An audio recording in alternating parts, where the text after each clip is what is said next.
And so in my finances, in health issues, in death, rebellious children, loss, tornadoes, see God.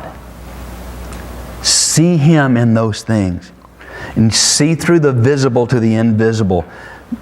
Nothing, listen, two sentences here are important. Nothing comes to God's children except for He has a will in it. Chuck Swindoll says it this way. He says, for a child of God, nothing can touch my life that hasn't passed through the hands of my Father. Wow. If you're a child of God, nothing can touch your life that doesn't have the fingerprints of God on. Wow. And so you back up and go, okay, ooh. Okay, see, I don't want my fingerprints all. I mean, I'm so good at, I got my fingerprints all over my life. Yeah, I'm going to do this, I'm going to do this, we're going to do this, and we're going to do this, and we're going to sell here, and blah, blah, blah, blah, blah, blah. You know, and it's like, where's God's fingerprints? Now I have to learn to take mine off and go, God, I want to see what you see. You have a purpose and a plan and a destiny and a story. And so I'm taking mine off. And God, I want your hands on that.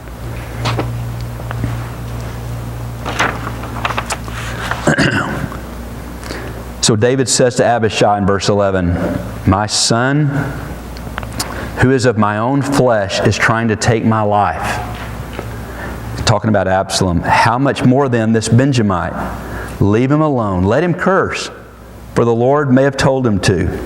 It may be that the Lord will see my distress and repay me with good for the cursing I'm receiving today. See, David's looking through this. He's looking for the blessing of God. Listen, there's a blessing here. He's talking to these guys. There's a blessing here. I mean, right now, this looks like the wheels have entirely fallen off. And yet, there's a blessing here because this is God's doing. And when it's God's doing, it will accomplish what God wants to. Even my mess-ups, God can take and accomplish. Joseph, yeah, you did all this and you thought, but it was God the whole time. Okay.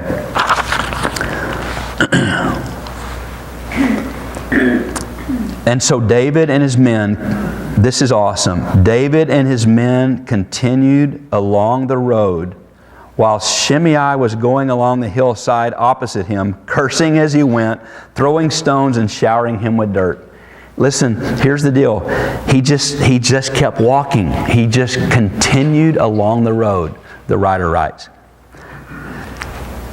Don't quit. Don't stop. Don't listen. I'm back now on the other half. When the enemy has all these things coming against you, you don't stop. You don't quit. You don't engage him. You don't listen. You keep walking where God has you to walk.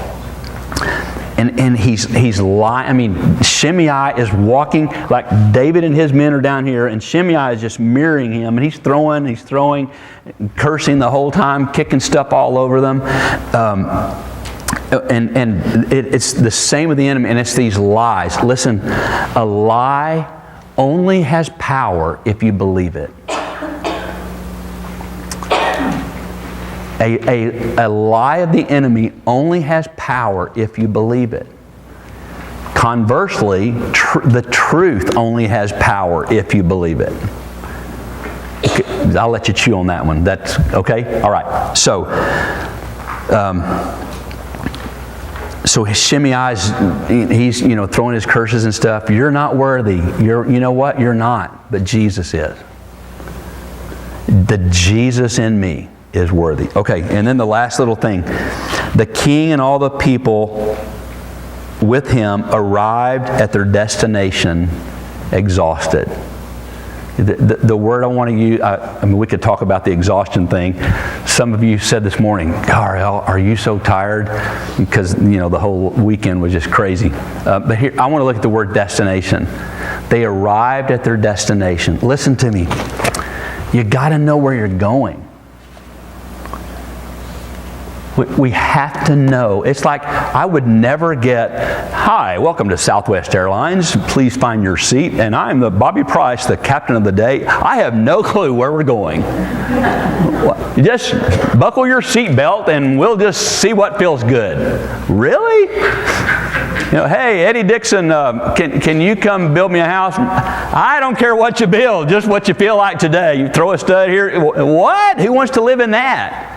But he has these prints, and everything has its, there's a destination. Some of us live life like the Southwest airline pilot that goes, I don't know where we're going to go. They had a listen, there are some things I've got just journaled in my own little deal that no one ever sees.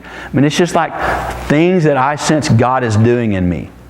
And it's not like living at 391 South. It's those things are important, but it's things like, God, here is what I see you doing with my life. And at the end of my life, this is my destination. And so I live every day in light of that place. Does that make sense? But you got to know what that place is. There are gifts in my life. There are things about me. There are callings on my life. There are those things. That's my destination. And so every day, I don't like, well, where am I going to go today? That sounds pretty good today. And life just looks like Dennis the Menace. He's up over this and under here. And it's just, but that's where I'm going. And so I live life in light of that. This is a crazy illustration, but it's like Steve Williams, okay? Steve's this big deer hunter, okay? And he's spotted this deer, and it's a monster. It's going to be a Boone and Crockett record. And so, every day it's like, that's the one, that's the one. And tomorrow he gets out there, and this black buck antelope just walks by and is like, oh man, he would look so good on my wall. I'm going to shoot him. I got one shot. No, I can't take him. Why? Because that's not the destination. The destination is this guy that I've studied, and I know what. And then tomorrow, a Sika deer walks by, this Japanese exotic thing, and it's like, oh man, who in Cheatham County has a Sika deer? Nope, that's not my destination. There's all of these. That's stupid, I know. Okay, yeah, it is stupid. But the point is this, but we get like if you don't know the destination of your life spiritually, then you're going to it's just to and fro, and it's just craziness. But it's like, for me, it's like, that's my life. That's what I want to look like as a man of God, as a son of the Most High, cherished and adored by my Father, chosen in Him before the foundation of the world. Read Ephesians 1. It's just incredible. That's who I am, and that's my destination and how I'm going to live. And so I'm not going to get caught up in the flesh and blood thing. I got to pay bills, and I've got, I'm going to baseball games, and I just found out I got to do dance lessons, and not me, but for Mary. And Brenda's going to do singing lessons. I'm playing. So that stuff is real, and yet, what is more real to me? This is going to sound nuts. What is more real to me than that is who God is making me to be. When I'm learning to look through the visible to the invisible, go, yeah, that. It is well with my soul. That's how you get to sing that. That's how you write that. How can that guy write that song right on the very place he lost his entire family? Because he didn't live on this plane. Okay, that's one of those. It sounded so good this whole week. I told Gary yesterday, he came by to check on us. I go, man, I've just been chewing on this thing about two planes. It just sounded so good. And then I get here and I spit it out and I look at you and you're going, what's he talking about? When you're on that different plane, you get more arrows. That's true. So you're fixing to hit me with some? Is that what you're saying, Eric? Oh. See, this is just family talk here. See, the reason I teach how I teach is not because I think I got it all figured out. I don't. I'm the first to admit. I'm like, wow, I want to get this, but I'm trying. But the reason I teach like I teach, instead of 3 points a poem in a prayer, or this alliteration that has all these really clever things that you can cross stitch and hang on the wall. I mean, those things are awesome, and but for me, it's like this.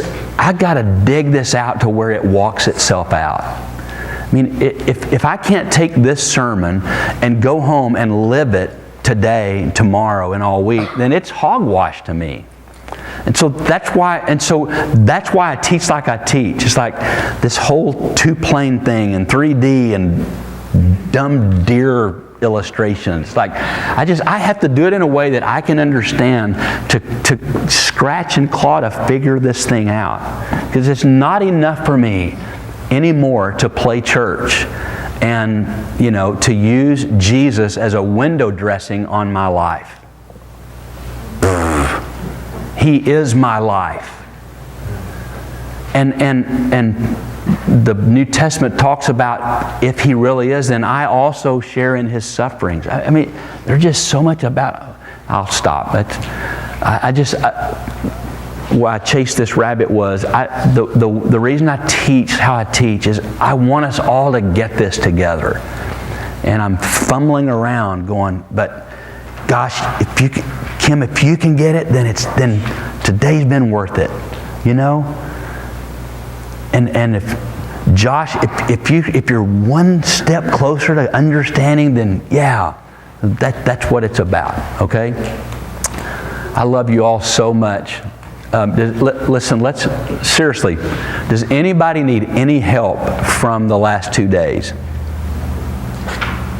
Several people have said to me, you got to find out. I mean, I can come cut a tree, or I can put plywood up over a window. Does anybody need help that didn't get help? Wow, you're all fine. How you doing? Fine.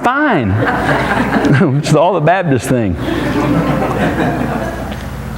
I've got here's a couple of... I saw Shelby Crummer. I saw Shelby Crummer yesterday, just kind of off by herself, just going to town.